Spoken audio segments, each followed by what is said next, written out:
Muy bienvenidos al tema 6. En este tema vamos a empezar a hablar de la forma, tema que nos llevará tanto el tema 6 como el tema 7. De hecho, vamos a hacer una pequeña recapitulación de lo que hemos hecho hasta ahora a lo largo de esta asignatura. Al fin y al cabo, esta asignatura trata del proceso de percepción, es decir, cómo vamos desde los objetos reales a la percepción de dichos objetos. Y bueno, hemos hablado de cómo esos objetos suponen ciertos patrones de luminancia, y para ello hemos estudiado el color en el tema 2 y cómo se percibe. La imagen retiniana que se forma, esto ya estamos entre el tema 2 y el tema 3, y cómo esa imagen retiniana lo primero que hacemos en ese procesamiento visual inicial es convertirla en bordes, líneas, manchas y terminaciones según el modelo de Marr. Pero claro, todavía nos quedan muchos pasos desde aquí a la percepción de un objeto como tal. ¿Cuáles son esos pasos? Pues veremos que en el tema 6 uno de ellos es la organización perceptiva, cómo organizamos las cosas que percibimos, cómo organizamos esa mezcolanza de líneas, barras, terminaciones y manchas.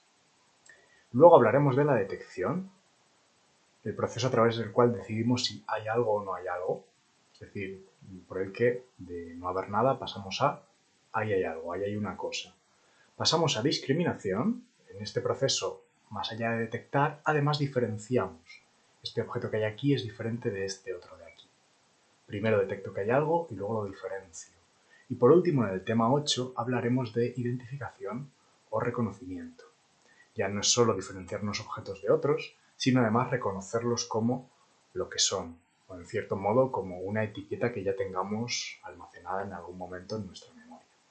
Pues este objeto es una naranja y este objeto es una manzana. Primero detectamos que hay una cosa colorada circular, luego diferenciamos que hay una cosa colorada circular roja y una cosa colorada circular naranja. Por último, reconocemos una como manzana y otra como naranja.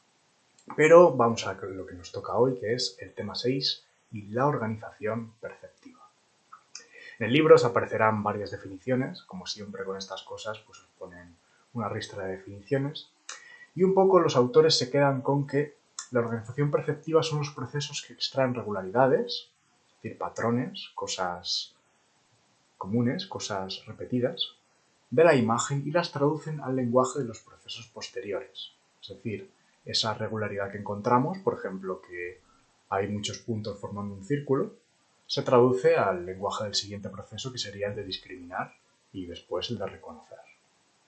Lo importante de esta cosa es que nos plantea dos preguntas. ¿Cómo delimitamos elementos estimulares? Lo que llamamos segregación. Por ejemplo, en este patrón de aquí, ¿cómo separamos este círculo blanco del fondo anaranjado? Y cómo agrupamos elementos estimulares, a lo que llamaremos agrupación. Es decir, qué procesos nos hacen tratar a los círculos blancos como una sola entidad o tratar a las líneas moradas como una sola entidad. La teoría de la Gestalt, que ya la habéis conocido en otras asignaturas, es la primera que da respuesta a estas preguntas. Vamos con la segregación. Lo primero que se estudia respecto a la segregación es el tema de la figura y el fondo. Y aquí es importante hablar de Rubén. La figura es un objeto que destaca sobre el fondo. Entonces Rubén, para estudiar esta dinámica de la figura y el fondo, utiliza las figuras reversibles, como las que vemos aquí. En las figuras reversibles solo podemos ver una de las partes como figura a la vez. No podemos ver la cara y la copa a la vez. O estamos viendo las caras o estamos viendo la copa. Rubén lo que hizo fue probar diferentes distancias, a ver si tendríamos más a ver la copa, como en este caso, o a ver las caras, como en este caso. Pero lo que sí que descubrió es esto, o vemos la copa o vemos las caras. Siempre vamos a tener una figura y un fondo, pero no podemos tener dos figuras y que no haya fondo. Más allá de esto, ¿qué implica ser figura? Ya vemos que en estas figuras reversibles el fondo puede ser figura y la figura puede ser fondo, es decir, cualquiera de los dos elementos, el blanco y el negro, puede colocarse como figura o como fondo. Cuando un elemento cualquiera se hace figura, lo percibimos de una forma especial. Percibimos que tiene forma, la forma de la copa, percibimos que tiene carácter de objeto, es decir, para nosotros es un objeto, no es un fondo, no es una mezcolanza de otros objetos, como podría ser un fondo, nubes, cielo, el sol, coches al fondo. Está delante. la figura está delante del fondo, la percibimos como delante. Es más distinguible de otras figuras, mientras que comparar entre un fondo y otro es algo que como que no hacemos mucho, no nos interesa tanto. Comparar entre una figura y otra es algo que nos resulta más sencillo y, por así decirlo, nos sale más automático. Y por último, es más propenso a recibir un significado. Cuando la parte blanca es figura, la concebimos como copa. Cuando la parte negra es figura, la concebimos como caras. Pero cuando estamos viendo la copa, nos da igual, no estamos dando significado al fondo. Esto es un poco para daros una idea de ese papel especial que cobra la figura, pero bien es cierto que es algo que no he visto en exámenes en los últimos 4 años, que son los exámenes que manejo. Entonces, lo que sí que entra en los exámenes, que aparece a menudo, son los principios. Tenemos primero los principios de organización o segregación, de figura-fondo, es decir, qué principio sigue nuestro sistema perceptivo para decidir qué es figura. Y son 6.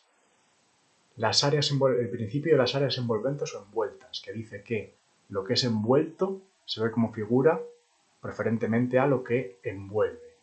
Es decir, la parte blanca que es envuelta se ve como figura preferentemente a la negra que la envuelve.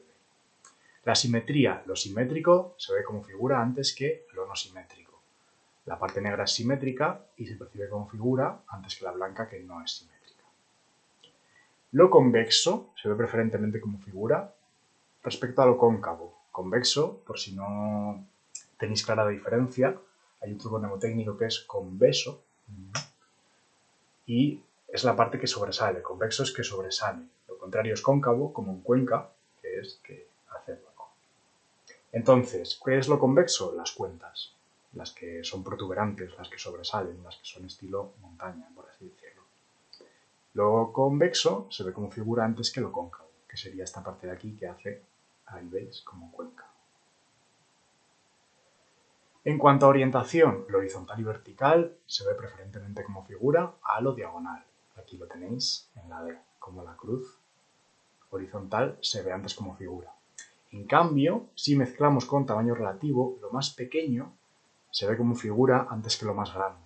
Y aquí tenéis operando los dos principios. Mientras que el horizontal y vertical, por lo horizontal y vertical ganaría la parte clara, al ser más pequeña la parte diagonal es la que percibimos antes como figura. Un poco también puede estar afectando en esta imagen. Al ser la parte más pequeña, la blanca, también apoya a que percibamos la parte blanca como figura. Por último, el principio del contraste, que nos dice que cuanto más contraste tenga el posible objeto con el contorno exterior, más se va a percibir como figura, más predilección vamos a tener a verlo como figura. En este ejemplo F, el entorno exterior sería esta parte blanca, lo que hay alrededor del recuadro. Entonces, ¿qué contrasta más con el blanco de alrededor? La parte negra de aquí. En cambio, esta parte así grisácea contrasta menos. Por eso, por el principio de contraste, vamos a tender a ver más esto como figura. En general, como habéis visto en el caso E, suele haber varios principios compitiendo. O varios principios compitiendo y colaborando a la hora de decidir qué vemos como figura y qué no. Y igual que hablamos de principios de segregación, esa parte de delimitar la figura y el fondo, hablamos también de principios de agrupamiento, que era el otro proceso que mencionábamos al principio. Cómo agrupamos distintos estímulos, en este caso podríamos decir distintas figuras. En esta imagen de aquí tenemos pues unas 36 figuras, unos 36 círculos blancos. Y haciendo variaciones de esta imagen, vamos a mostrar estos diferentes principios de agrupamiento, los cuales descubrió principalmente Wertheimer a través de esa investigación fenomenológica típica de la Gestalt. Entonces, antes de entrar en ello, estos principios se dividen en intrínsecos del propio objeto, de la propia figura. Pues, por ejemplo, en este caso de aquí, es una propiedad del propio círculo la que nos permite agruparlos, los negros por un lado y los blancos por otro. Es el color, que es intrínseco al propio círculo, lo que nos permite agruparlos, unos negros con negros y blancos con blancos. Mientras que los principios pueden ser extrínsecos cuando añadimos un elemento extra. Extrínseco, extra, elemento externo. Como es el caso de aquí abajo, utilizar los recuadros para agrupar los elementos que quedan dentro.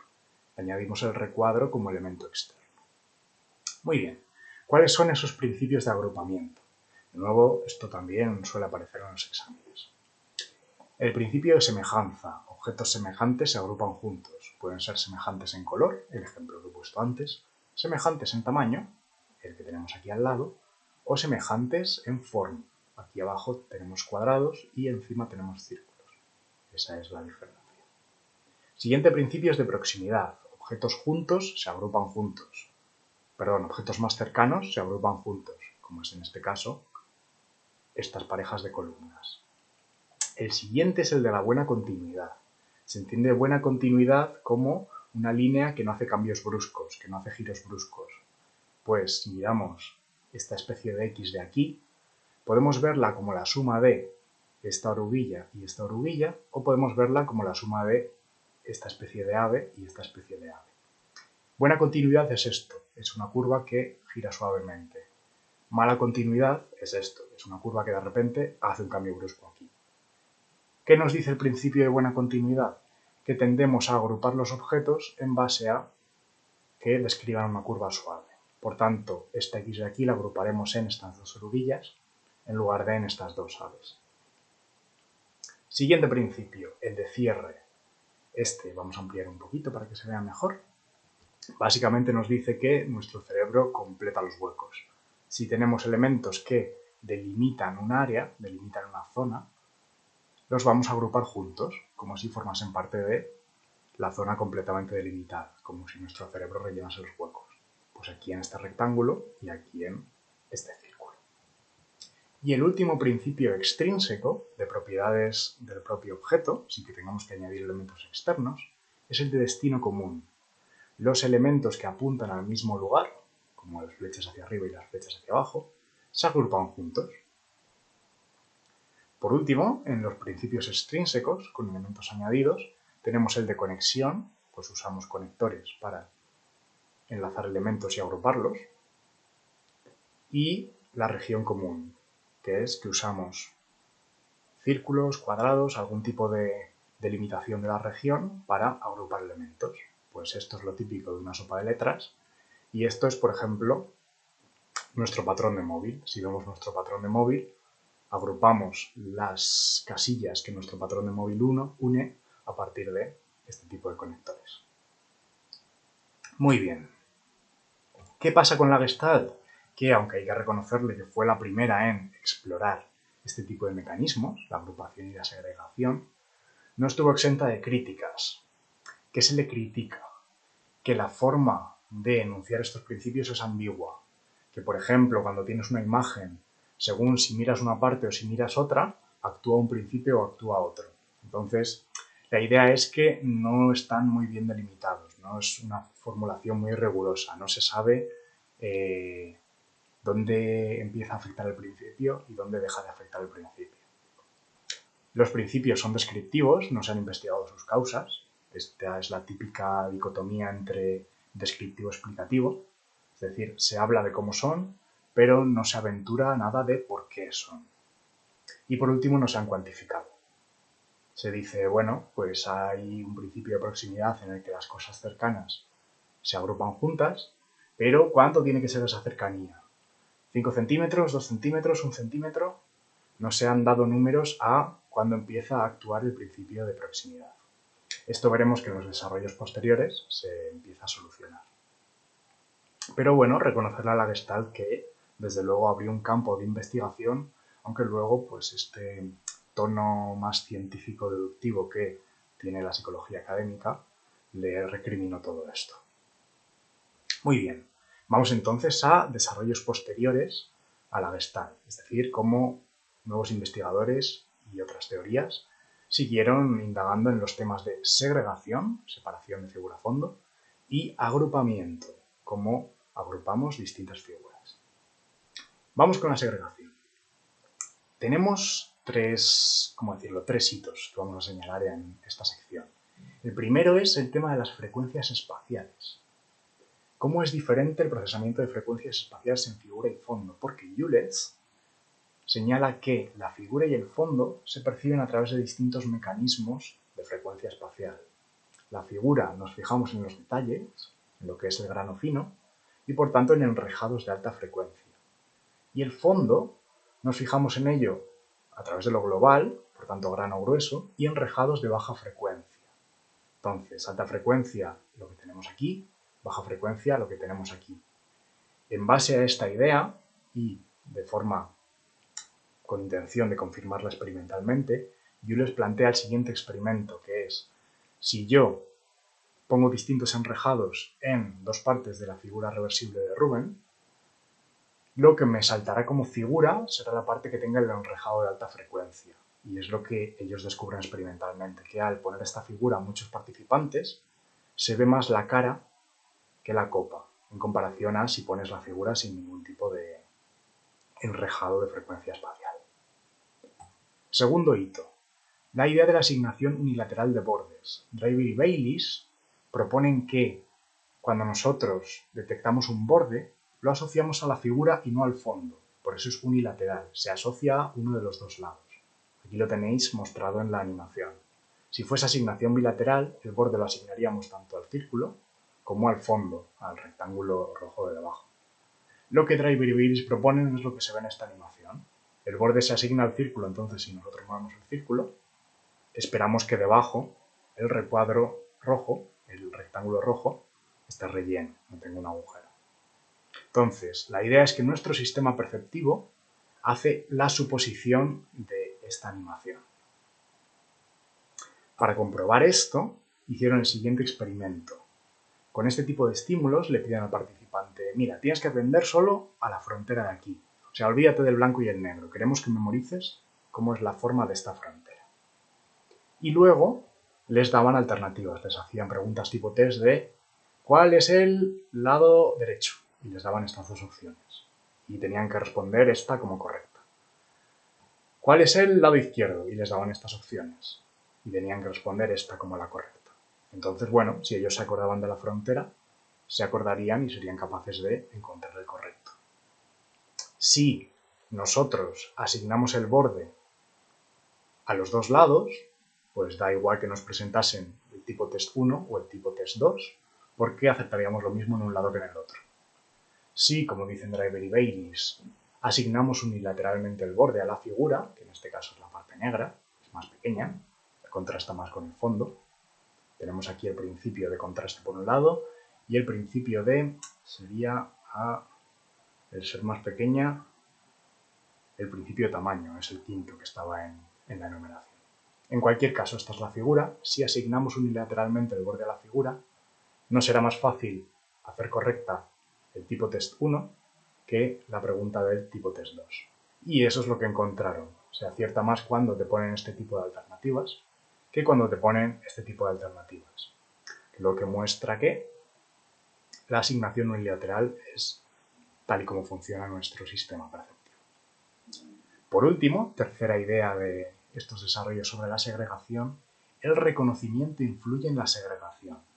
Antes se creía que primero segregamos y luego ya de lo segregado, las partes que hemos separado, reconocemos. Al fin y al cabo, pues es un poco como decir, bueno, primero decido qué es la figura y qué es el fondo y luego ya reconozco la figura. Pues resulta que no, que ambos procesos interactúan a la vez. O sea, no es que empiecen al mismo tiempo, pero el reconocimiento ha empezado antes de que la segregación haya terminado.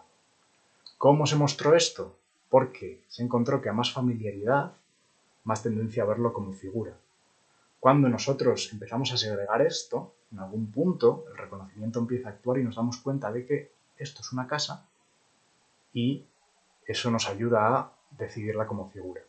En cambio, Peterson, que fue el que se encargó de esta investigación, al voltear las figuras, que aquí la casa es mucho más difícil de ver, no había una predilección hacia elegir la parte de la casa como figura o a elegir la otra parte como figura. Mientras que cuando sí que reconocemos la casa, que es cuando está derecha, sí que había predilección a verlo como figura.